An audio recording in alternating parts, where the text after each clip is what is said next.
आज की क्लास में हम लोग देखने वाले हैं ईवीएस से पूछे गए प्रश्नों को। तो चलिए स्टार्ट करते हैं। पहला सवाल है कि क्वथन यानी उबलना और वाष्पीकरण में क्या अंतर है। क्वथन यानी उबलना और वाष्पीकरण में क्या अंतर है। ऑप्शन देख सकते हैं। क्वथन से द्रव का आयतन कम हो जाता है जबकि वाष्पीकरण में नहीं। क्वथन में द्रव से वाष्प में परिवर्तन देखा जा सकता है जबकि वाष्पीकरण देखा नहीं जा सकता। क्वथन से जल की अवस्था बदल जाती है जबकि वाष्पीकरण में नहीं। वाष्पीकरण किसी भी तापमान पर हो सकता है जबकि क्वथन नहीं। ये कथन जो है ठीक है, यही इसमें अंतर है। वाष्पीकरण जो है किसी भी तापमान पर होता है लेकिन क्वथन जो है वो किसी तापमान पर नहीं होता है, केवल उसको 100 डिग्री सेल्सियस तापमान चाहिए। ठीक है, नेक्स्ट देखिए। नेक्स्ट सवाल देखते हैं। नेक्स्ट है कि नींबू साधारण पानी में डूब जाता है। नींबू क्या करता है, साधारण पानी में डूब जाता है लेकिन नमकीन पानी में तैरता रहता है, क्यों। ऑप्शन देखिए। नींबू का घनत्व तो नमकीन पानी में अधिक हो जाता है। नींबू का घनत्व तो नमकीन पानी में कम हो जाता है। नमकीन पानी का घनत्व तो साधारण पानी के घनत्व से अधिक होता है। साधारण पानी का घनत्व तो नमकीन पानी के घनत्व से अधिक होता है, क्या होगा। तो देखिए इसका जो राइट आंसर होगा वो होगा आपका ऑप्शन 3। नमकीन पानी का घनत्व तो साधारण पानी के घनत्व से अधिक होता है ना।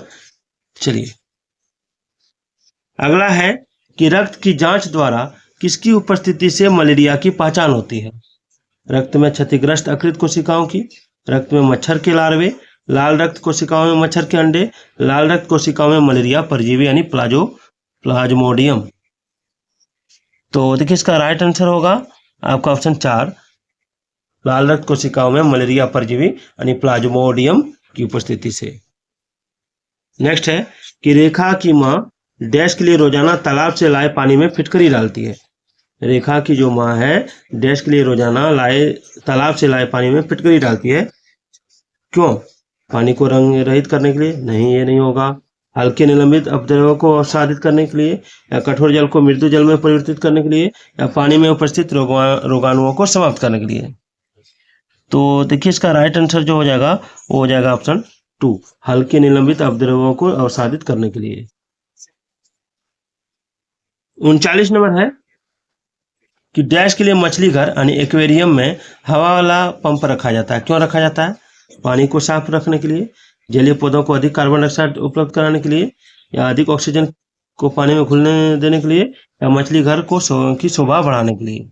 तो इसका राइट आंसर हो जाएगा ऑप्शन 3, अधिक ऑक्सीजन को पानी में घुलने देने के लिए। ठीक है ना, अधिक ऑक्सीजन को पानी में घुलने देने के लिए। चलिए आगे बढ़ते हैं। 40 नंबर देखिए, कूट वाला सवाल है। पहले सवाल एक सवाल को देखेंगे। सवाल है कि आरती एक पोस्टर पर एक बीमारी की रोकथाम से संबंधित निम्नलिखित सावधानियां पढ़ती है। क्या क्या सावधानियां पढ़ती है कि हमारे आसपास पानी को एकत्र ना होने दें, पानी के बर्तनों, कूलरों, टंकियों को साफ रखें, अधिक कुछ जगहों पर पानी एकत्रित हो जाता है तो मिट्टी के तेल का छिड़काव करें। तो देखिए इसमें सवाल क्या है। इसमें सवाल की पोस्टर का उद्देश्य डैश है, डैश के फैलने के विषय में जागरूकता पैदा करना है। क्या होगा, डेंगू और जापानी मस्तिष्क ज्वर, चेचक और मलेरिया, डेंगू और आई फ्लू, या टाइफाइड और हैजा। तो देखिए इसका राइट आंसर होगा आपका ऑप्शन डेंगू और जापानी मस्तिष्क ज्वर। 41 नंबर सवाल है कि पानी के साथ प्रयोग करते हुए ज्योति यह देखती है कि स्टील की खाली कटोरी पानी पर तैरती है लेकिन लोहे की एक छोटी कील डूब जाती है, उसे डैश तथ्य द्वारा व्याख्यायित किया जा सकता है। तो चलिए ऑप्शन को देखते हैं। ये ऑप्शन है कि इधर आओ ना, लोहा पानी की तुलना में हल्का है और स्टील पानी की तुलना में भारी है। स्टील की कटोरी पर लगने वाला बल उसके भार की तुलना में ज्यादा है जबकि लोहे की कील पर लगने वाला बल उसके भार की तुलना में कम है।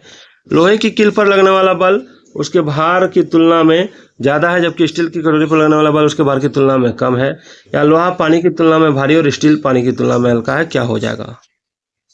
तो देखिए इसका जो राइट आंसर होगा वो हो जाएगा आपका ऑप्शन, अगर आप जानते हैं एक बार कमेंट कीजिए, ऑप्शन 2, स्टील की कटोरी पर लगने वाला बल उसके भार की तुलना में ज्यादा है। चलिए अगला सवाल देखिए।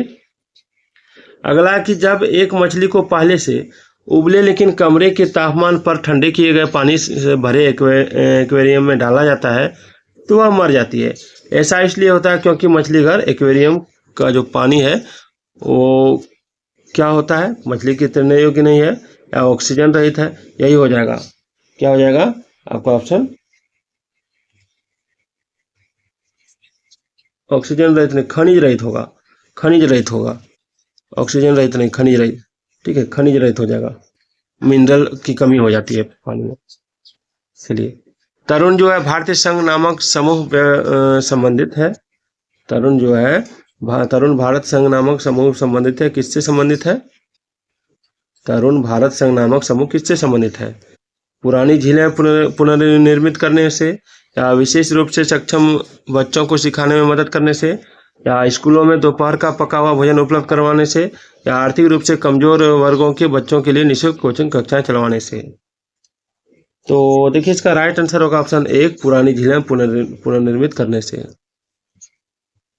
चलिए अगला देखिए कि निम्नलिखित में से रोगों का वह समूह चुनिए जो मच्छरों से फैलता है। निम्नलिखित में से रोगों का वह समूह चुनिए जो मच्छरों से फैलता है। ऑप्शन देख सकते हैं, ऑप्शन है डेंगू, मलेरिया, चिकनगुनिया, मलेरिया, हैजा, मियादी बुखार, या मलेरिया, डेंगू, हैजा, या मलेरिया, चिकनगुनिया, मियादी बुखार। क्या होगा? तो इसका राइट आंसर हो जाएगा आपका ऑप्शन 1, डेंगू, मलेरिया, चिकनगुनिया। चलिए अगला कि उस वैज्ञानिक का क्या नाम है जिसने सर्वप्रथम मच्छर के पेट के अंदर ताक झांकी और यह सिद्ध किया कि मलेरिया मच्छर से फैलता है तथा इस अनुसंधान के लिए दिसंबर 1902 में चिकित्सा के क्षेत्र में नोबेल पुरस्कार दिया गया। तो देखिए इसका राइट आंसर होगा आपका ऑप्शन 1, रोनाल्ड रॉस ने किया था। अगला कि रजत ने अपने मित्र से कहा मैं नहीं खेल सकता क्योंकि मुझे बुखार है। रजत ने क्या कहा कि मैं नहीं खेल सकता क्योंकि मुझे बुखार है, मैं कपकपी, बुखार, सिर दर्द और अंत में पसीना आने के चक्र से गुजरता हूँ और रक्त की जांच के बाद डॉक्टर ने मुझे कड़वी दवाई दी। रजत किस रोग से पीड़ित हो सकता है? तो देखिए रजत जो है इसमें आपका मलेरिया से पीड़ित है। चलिए आगे बढ़ते हैं। मृत सागर क्या है? मृत सागर क्या है? तो देखिए मृत सागर ऐसा सागर है जो कभी सभी महासागरों और सागरों से ज्यादा नमकीन है, इसे मृत सागर कहते हैं। अगला कि निम्नलिखित में से कौन सी बीमारी रुके या एकत्र हुए पानी से हो सकती है? मलेरिया ही होगा। अगला है रेणु की दादी उसे एक सूखा कुआं दिखाते हुए बताती है कि 15-20 वर्ष पहले कुएं में पानी था लेकिन अब यह पूर्णतः सूख गया है। कुएं में पानी सूखने के क्या कारण हो सकते हैं? या ऑप्शन आप देख सकते हैं, कुएं में पानी सूखने के क्या कारण हो सकते हैं? तो देखिए कुएं में पानी सूखने का मुख्य जो कारण है वो है आपका पेड़ों, कुओं तथा उनके आसपास के स्थान की मिट्टी को अब सीमेंट से ढक दिया गया, जिसके कारण वो क्या हो जा रहा है, उसमें पानी सूख जा रहा है। चलिए सवाल देखिए कि मच्छरों के प्रजनन की रोकथाम के लिए ठहरे पानी पर मिट्टी का तेल डालने की सलाह दी जाती है। ऐसा इसलिए है क्योंकि मिट्टी का तेल ऑक्सीजन की आपूर्ति को काट देता है, जिससे मच्छरों का प्रजनन रुक जाता है। चलिए आगे बढ़ते हैं।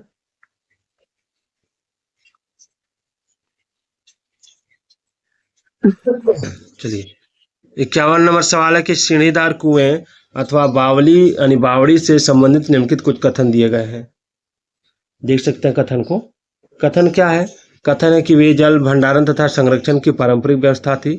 सामुदायिक स्रोत के रूप में उनका प्रयोग होता था। उनका निर्माण मुख्यतः वर्षा रहित राज्यों में होता था। उनमें केवल संदूषित जल होता था। उपरोक्त में से कौन सा कथन सही है? देख सकते हैं इसमें।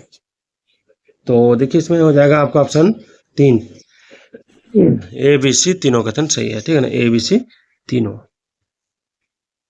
चलिए 52 नंबर सवाल देखिए कि वाष्पीकरण विषय पर बच्चों की विविध सोच का आकलन करने के लिए निम्नलिखित में से कौन सा प्रश्न एक नमूना हो सकता है?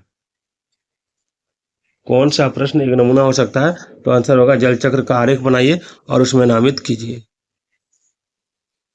हम सभी पुराने कुओं को देखते हैं जो अब सूख गए हैं, तो हमारे बुजुर्ग यह कहते हैं कि अब से लगभग 25-30 साल पहले इन कुओं में काफी पानी था। परंतु अब ये पूरी तरह सूख गए, तो निम्नलिखित में से कुओं के सूखने के संभावित सही कारणों को चुनिए। तो देखिए यही हो जाएगा ऑप्शन बी। सबसे पहले तो ऑप्शन बी हो जाएगा, ठीक है। उसके बाद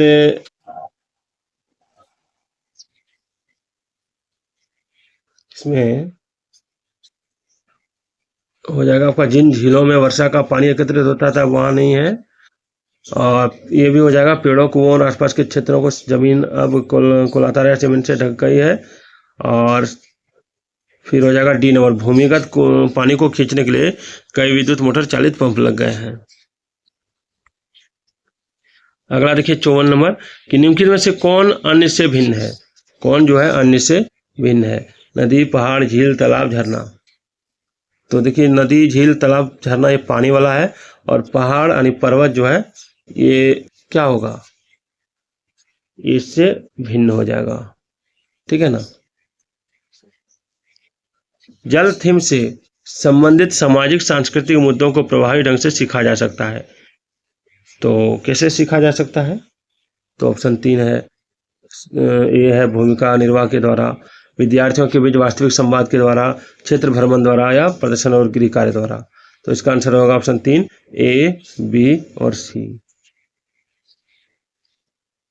56 नंबर है कि भूमिगत जल के स्तर की चिंता का मुख्य कारण क्या है। भूमिगत जल के स्तर की चिंता का मुख्य कारण है आपका सिंचाई हेतु ट्यूबवेल तथा हाथ के पंपों का उपयोग होना। अगला 57 नंबर की धरती पर अलवन जल की उपलब्धता बहुत कम है। कुछ उपलब्ध अलवन जल की निम्न में से किसमें सर्वाधिक प्रतिशत कुल अलवन जल की मात्रा है। तो उसका राइट आंसर होगा आपका ऑप्शन 3, ग्लेशियर और हिमनदी। तो वीडियो कैसी लगी कमेंट जरूर कीजिएगा।